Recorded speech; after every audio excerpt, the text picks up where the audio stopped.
What book is Tony Robbins reading now? One I'm reading right now is The Believing Brain, which is fascinating. It talks about how our beliefs control our life, control our experience of reality, how it's shaped by both biochemistry and your environment. Really, really great book. All right, The Believing Brain. Advice. One could say that you give people advice, you give them motivation, inspiration. What's the best piece of advice you've ever gotten? God, I've had so much, but I think one of the most important ones was early in my life. One of my mentors, a man named Jim Robbins, said, Tony, all you have to focus on in your life is find a way to add more value than anybody else does, and you'll never have to worry about anything. Be the person that does more for others, and life will just be anything you want out of it. It really is what it is. And he also said the way to do that is every day work harder on yourself than anything else. Because if you become more intelligent, more valuable, more skilled, you can add more value to other people.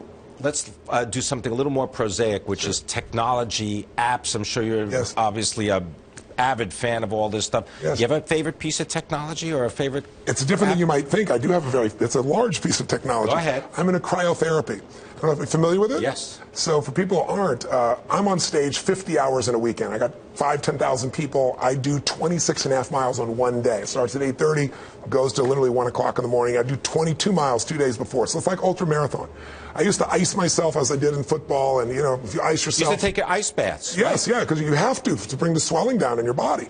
And now I do these 3-minute nitrogen-filled cases that you get in. It's like a sauna, and it reduces your body temperature to minus 220 Fahrenheit. And that sounds like you'd freeze to death or you burn. If you had water in your body, you'd burn. You get third-degree burns. But there's no moisture. And it is amazing. It was developed originally for people with arthritis. I got one from my mother-in-law who had all these problems, no more arthritis challenges. So I started using it. It gives you endorphins. It resets your system. It's an extraordinary piece of technology. It's expensive, but you can go to centers that are showing up all over the U.S. Most of the athletes, the Lakers and so forth, are starting to use these. So what we've got to do is make that change in those standards. That's where the shifts happen. It doesn't happen any other place. And I'll give you a very simple example. If you want to know the difference in people's lives, it all comes down to what are the things that are musts for you versus shoulds. So let me tell you this. We said to have an extraordinary life, you got to have an extraordinary psychology, right? Extraordinary psychology means you got to live in an extraordinary state. To be in an extraordinary state, you got to condition your nervous system, your body, your physiology and focus to be at their best. Do you agree with this? Yes or no?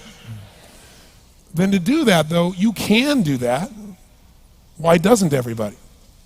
Not because you can't. We all have the ability. It's because of our standards.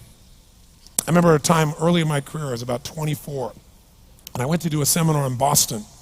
And in those days, a big seminar for me was like 125 people. And it was a 3-day seminar, and we worked around the clock, and people made such extraordinary changes in their life. And at the end of it, I was feeling so fulfilled. I was thinking, my God, I'm 24, maybe 25 at the time, and I am so happy because I have found my mission in life.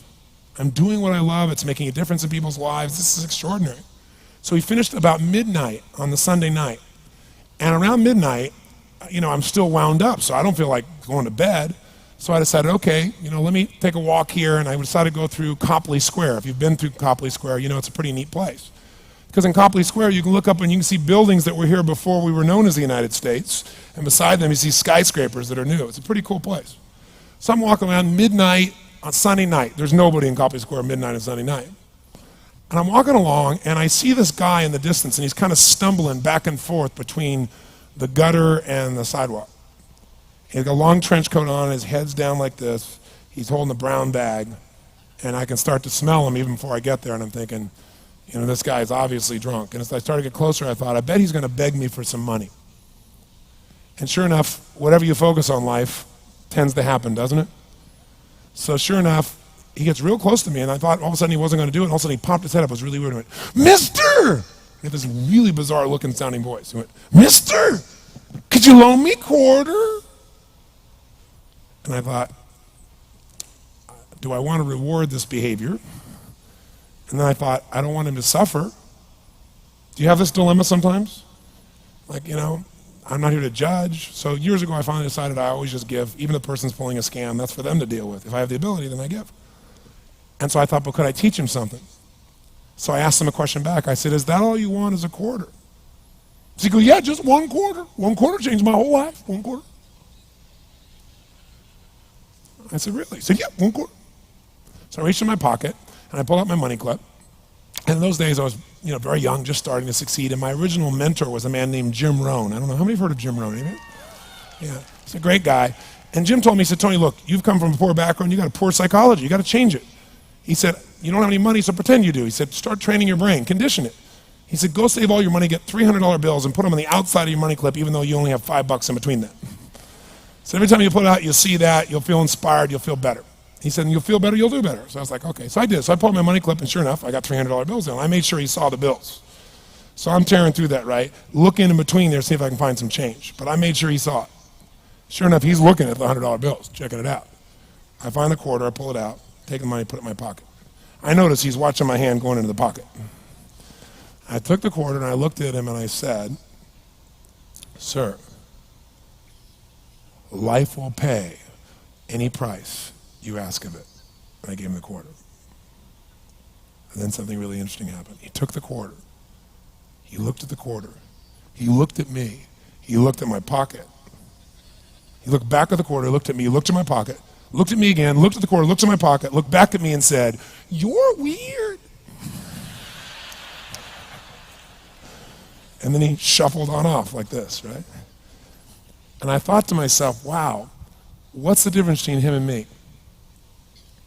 I mean, I was 24, 25 at the time, doing what I love most, have my mission in life, and he's in his early 60s, drunk on the street begging for quarters. What's the difference? And I thought, well, maybe God's blessed me because I'm such a good person. I thought, oh, and he's such a bad person, that's such bull. And I thought, wow, maybe the answer to that question is what I just told him. Life will pay whatever price you ask of it. But you know what's interesting? You got to ask intelligently. In the Bible it says, ask and you shall what? Yeah, pretty good formula. You ought to look into it. But you know what? It says ask and you shall receive, but I'm sure it meant ask intelligently. I'm sure that's what God meant. I'm sure he didn't mean bitch and you will receive. Whine and you will receive. I don't think that was the instruction. Now, if you were going to ask intelligently, there might be 5 elements of that. Number 1, you'd have to ask specifically, wouldn't you? You wouldn't ask in a general way. People do that all the time. They go, I want more money. Fine, here's $1, get out of here. Very often you're getting what you're asking for. You're just not aware of how general you're asking. Clarity is power. The more clear you are about exactly what it is you want, the more your brain knows how to get there. Your brain is a servo mechanism. It's like a bomb. Those bombs, those missiles, they have a servo mechanism. So if the target moves, it knows what the target is, it follows it. Your brain, when you condition it, knows exactly what to go for and it'll find a way to get there. Did you ever buy a certain outfit or a certain car and suddenly see that car outfit everywhere? How many of you have had that experience? Say, aye. How come that car outfit's everywhere? It always was everywhere, but now you notice it. And the reason is because there's a part of your brain called the reticular activating system, the RAS. That part of your brain determines what you notice and what you don't notice. Your brain spends most of its time trying to make sure you don't notice because you'll go crazy if you notice everything. But when you decide what's most important to you, your brain goes after it. Everyone I know who's successful builds what I call an RPM plan. An RPM is built on the metaphor that the way to get from where you are to where do you want to go to the fastest is you got to build power, like in a car, RPMs. And the R stands for they know the result they're after. They know what they want precisely. If you don't know exactly what you want or you let yourself get beyond that into something general, you're not going to achieve it. Clarity is power. You got to know the specific result you're after. What do you want? If you can't answer that question right now in your personal life, in your body, in your relationships, in your finances, in your spirituality, then you're not going to be as fulfilled as you want to be. Today we're going to have you answer one of those questions at least. The second part of it, you got to know why you're doing it. Because you know what? You may get a big goal. Somebody says, I want to make $1 billion. I want to bring peace to the earth. Why? Because as soon as you come up with a goal, all the obstacles show up. And unless you've got enough emotional drive to break through that, you're never going to discover what it really takes. So you got to get yourself past that. And the way to get past that is have enough reasons. Reasons come first, answers come second. This man did not know what he wanted. He did not have enough reasons. To ask intelligently, you got to ask specifically. To ask intelligently, you got to know why you want it, have enough drive to make it happen, enough juice to make it happen. If you don't have enough reasons, you will not make it happen. And the M is, what is your massive action plan? What is going to get you to actually fall through? Because the first plan's not going to work and the second plan's going to work, so you better have enough plans that if the first two don't work, you still got something else. Otherwise, you're going to be having excuses why it didn't work. So asking intelligently requires that. So if we're going to be extraordinary in our results, we've got to be in an extraordinary state. We've got to know what we want and we've got to go use it.